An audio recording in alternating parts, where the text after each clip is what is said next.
Now, when did you become Noah? Oh, almost immediately. I mean, and this is, as soon as I knew I was going to transition, I knew I would be Noah. And the reason for that is I'd always known if I'd been born a boy, I was going to be Noah. That was the name we had picked. Sarah was born before the days of regular ultrasounds. So we had two names ready, Sarah Campbell Meeks and Noah Campbell Meeks. And so I didn't have a son Noah then, but I do now. And he chose that name to honor our choice. And a lot to me, too. So, the title about name changes is big. Yeah. I mean, and Campbell was nice because it was a family name. But, you know, now I don't feel like a Sarah or a Campbell. If somebody says one of those names, it goes right by me. I don't register it. Yeah, it meant a lot to me to know that my parents had picked my name. And I just didn't have to think about it. I mean, that wasn't why it was nice. It was nice to know they picked it, but I didn't have to think about it at all because I knew I wanted that name, the one that they'd chosen.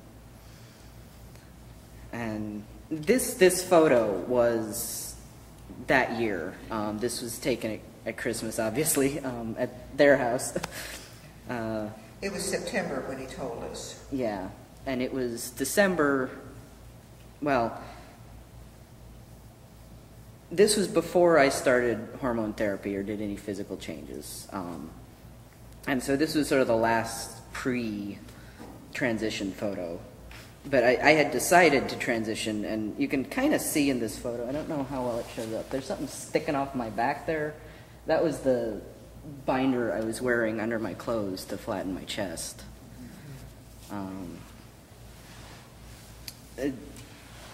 The first time I put a binder on, I got just an elastic back brace at Walmart or something, and I took it into the dressing room and tried it on. I couldn't take it off.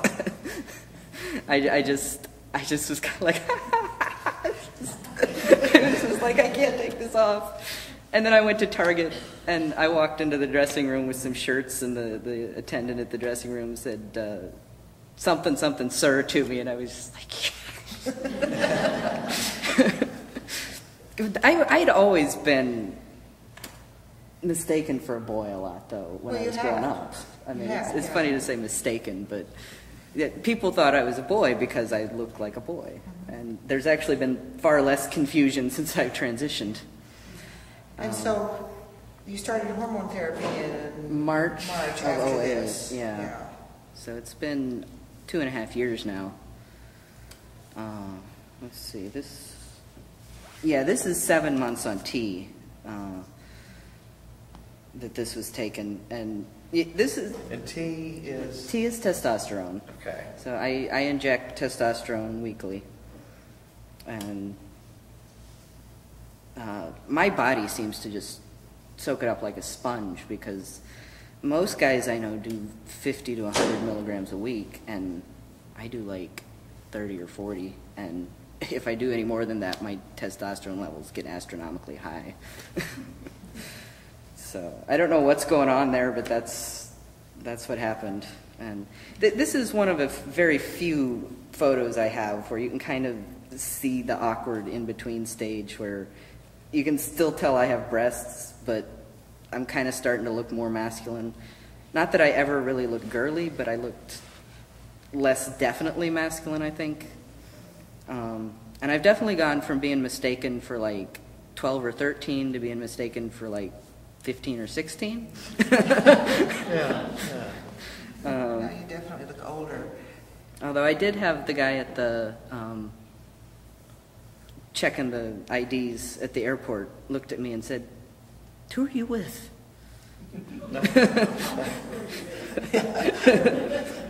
I'm like, nobody. What's after this? Oh yeah, and then this is a year after that. So this was last Christmas when I was definitely looking like a guy.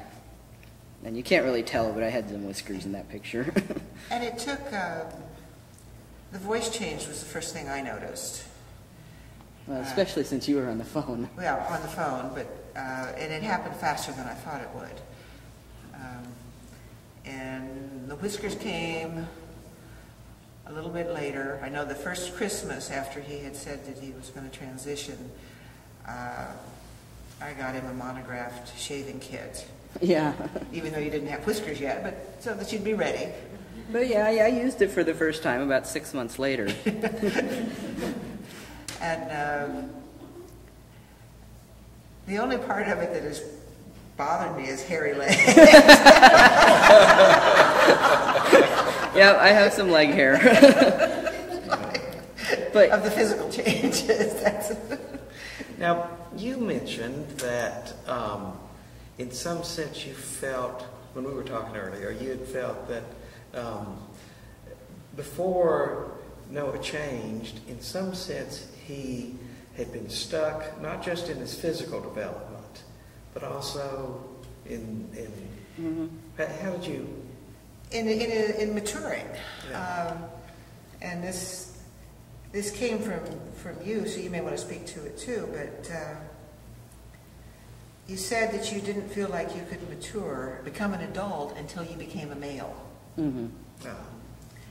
And I've seen that. I mean, I've seen Noah become more self-reliant, more self-determined, a better decision maker, just doing the things that, and not calling, I mean, this is a plus and a minus, and not calling mom every time there's a problem.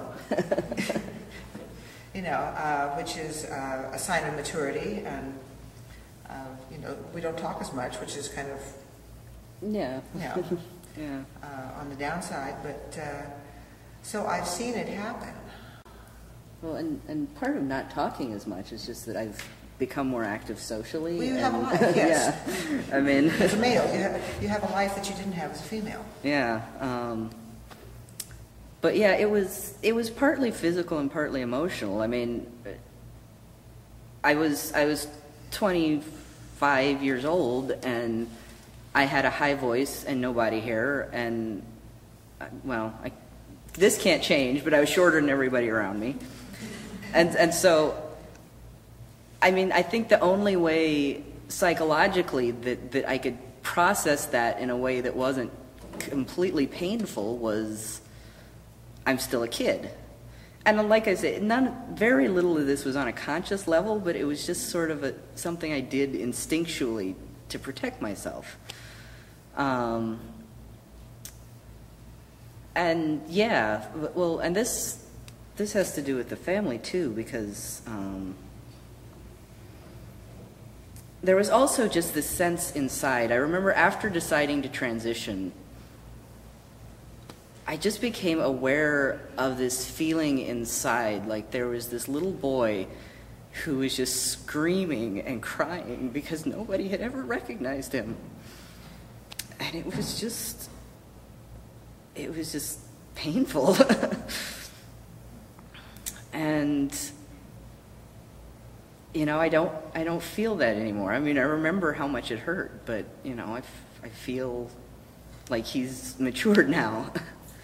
And like, you know, we've sort of, whatever that energy was has become a part of me and has been allowed to express itself. And I remember, first of all, I was just so thankful and so amazed. I'd never really talked with my family about coming out as lesbian. I talked with my parents, but I just kind of come out quietly. I hadn't announced it to anybody. I had pins on my backpack and whatever. And, you know,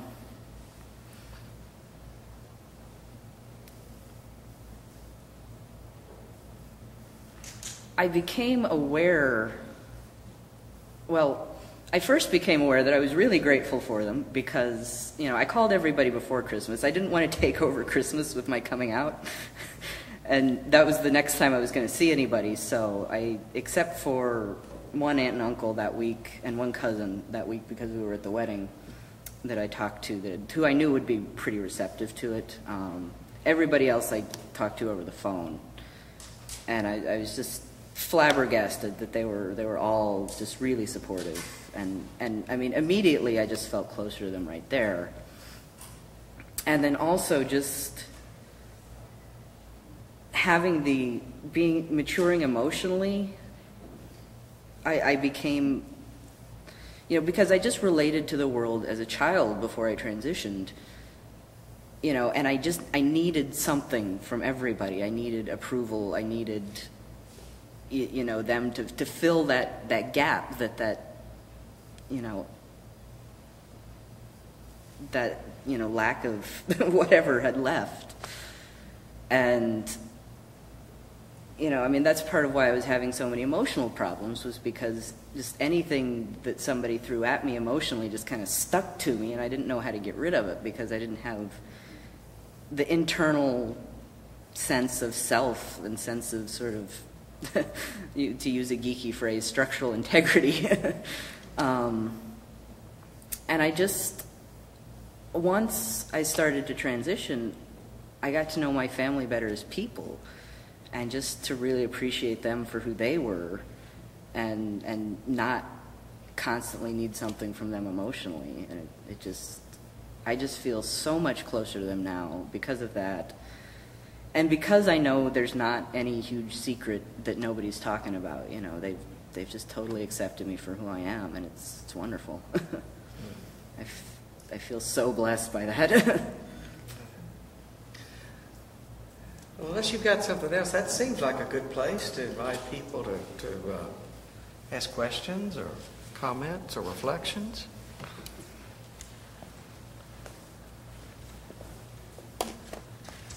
I just want to thank you for the courage. I think I can just say it. I just want to thank you for the courage of sharing this journey with us. Oh, thanks for being here. I think it's wonderful.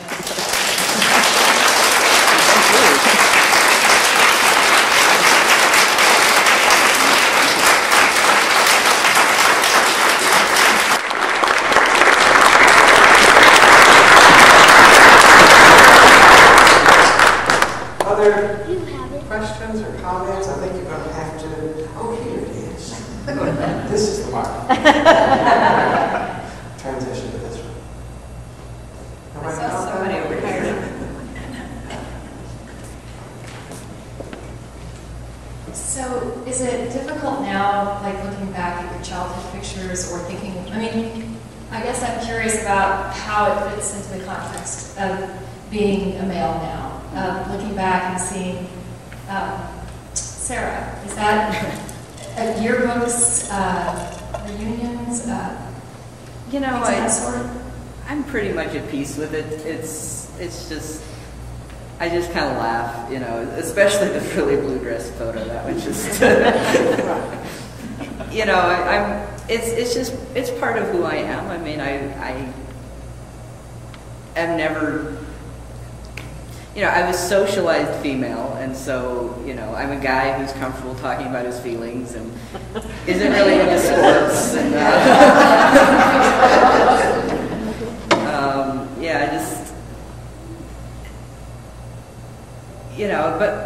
it's just all cool. I feel like I've been given a different perspective on the world, and that there's a reason for that, and that there's something I can do with that different perspective to help other people. So.